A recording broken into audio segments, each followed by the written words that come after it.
Саламатсыздарбы каналдын катталуучулары, коноктору. Биздин видеолорубузда, биздин каналыбызда КГ менен орус тил каналында Россияда иштеп жүргөн мекендештерибизге орус тилин билген орус тилибизди үйрөтүү, бөлүшүү билгенибиз менен, эгер анча-мынча билгендерибиз бар болсо, андан ары дагы сөз байлыктарыбызды көбөйтүп, билген орус тилибизди андан ары дагы көбөйтүү. Биздин каналыбыздын биринчи максаты мына эртең орус чергесинде иштеп жүргөн кыргыздарга эртең бүрсүгүнө же аябай мен үйрөтө турчу сөздөрдөн дагы аябай өзүнө керек болгон сөздү биринчи үйрөтүү, билгенимди бөлүшүү. Ошон үчүн комментарийлерге дагы көп көңүл бурабыз.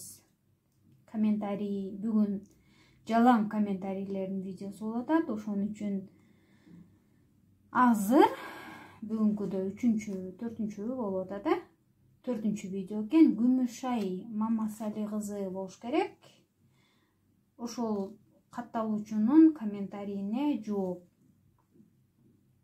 Күмүшай менин катталуучум дайыма ушундай суроолорду берет. Барышым керекпи, отурушум керекпи, барып кел, кирип чык, түшүп чык, ыргыт деген сөздөрдү орусча варианттар менен айтып бериңизчи дейт. Бирок мен сиздер кандай ойлойсуздар билбейм, мен уже кийинки суроолордон көп эле нерсени үйрөнүп калыптырбыз, көп эле нерсени билип, мурдагыдай анан барганда кантип сурайм, анан остановканы эмне деп сурайм, чакырсам эмне деп жооп берем, сүртөйүн деген эмне, тартайын деген эмне деген суроолор болбой калды. Азыр уже 2ден, 3дөн, даже мына көптөн сүйлөмдөрдү кошуп баштадык. Уже мурда бир эле сөздү сурай берчү да, барам деген эмне, келем деген эмне депчи. Азыр мына уже барышым керекпи, отурушум керекпи деген 2ден, 3дөн, 4дөн сөз, узун сүйлөмдөр, татаал сүйлөмдөр бериле баштады. Күмүшай мен эми мындай деп түшүндүрүүнү туура көрүп атам.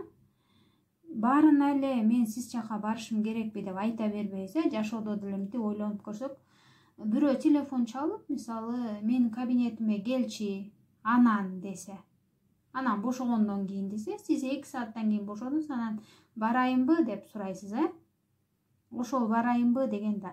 А кээде болсо тиги менин кабинетимде мисалы гүлдөрдү сугарыш керек дегенде, мен азыр барышым керекпи деп сурап калабыз, ошондой барышым керекпи дегенде 2 башка түшүндүрөйүн деп чечтим. Мына сизге Күмүшай келип гүлдөрдү сугарыш керек деп калса, мисалы, мен сиз жака барышым керекпи дегенди, мне нужно подойти к вам деп айтабыз. Нужно деген сөздү кошобуз, барайынбы дей турган болсок, мне подойти к вам, сиз жака барайынбы, а барышым керекпи деген, мне нужно подойти к вам, мен ал жака барышым керекпи, мне нужно подойти туда, барышым керекпи деди. Мен ал жака барайынбы дегенде, мне подойти туда, сизди чакырып атат, гүлдөргө суу куюп бересиңби деп, мне подойти туда, сиз жака барайынбы деген.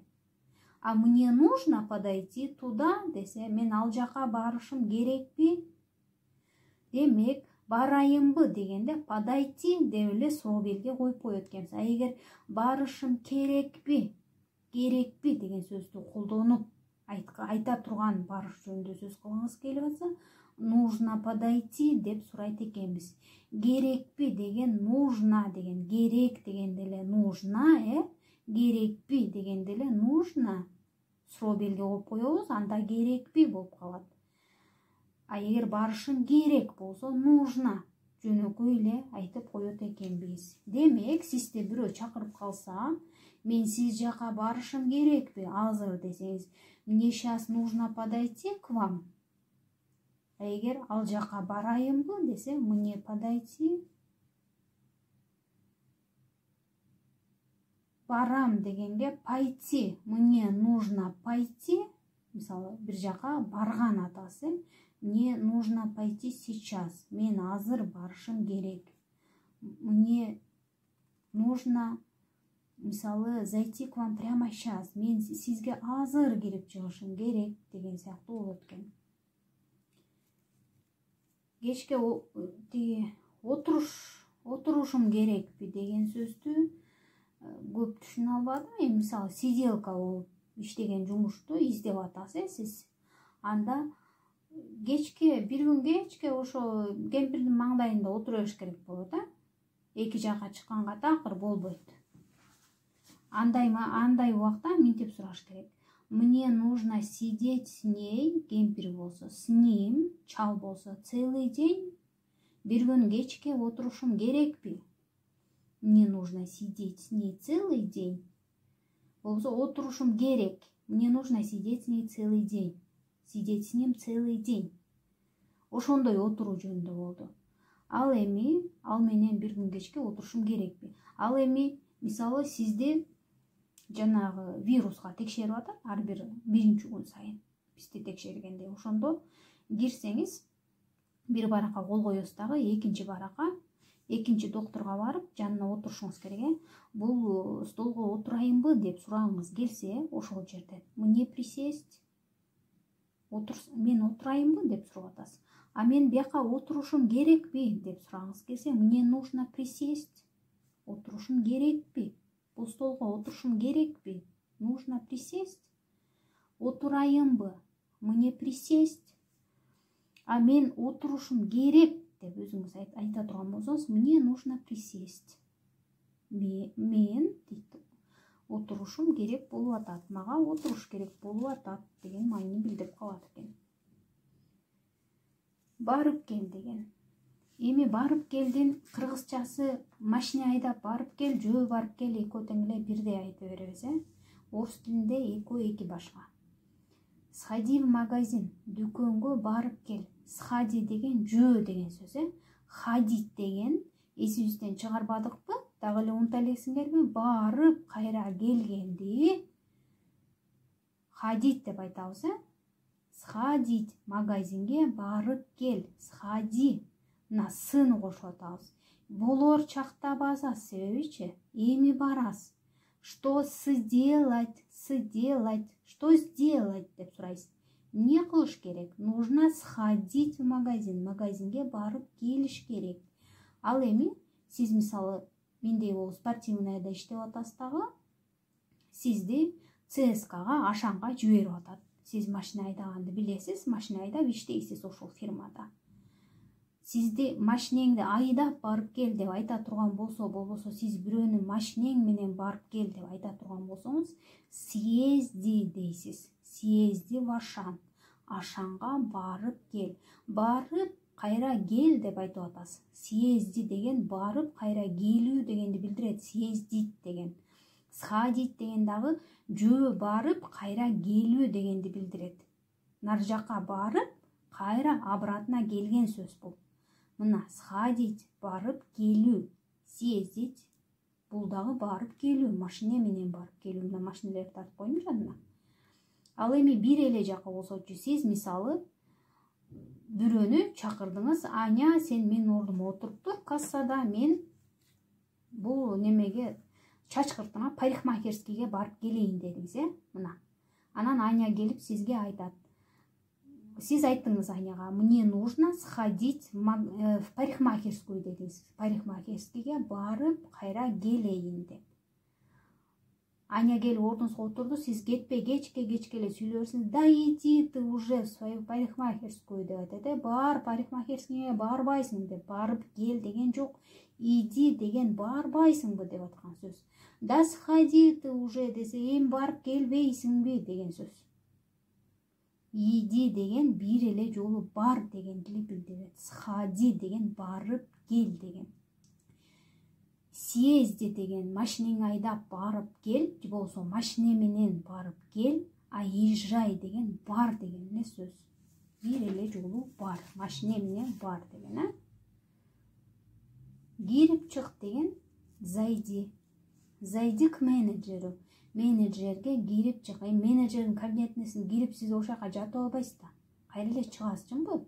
Может, бир кагазыңызды берип чыгасыз, же бир нерсени айтып зарплатаңызды алып чыгасыз. Сходи к менеджеру, зайди к менеджеру, менеджерге кирип чык.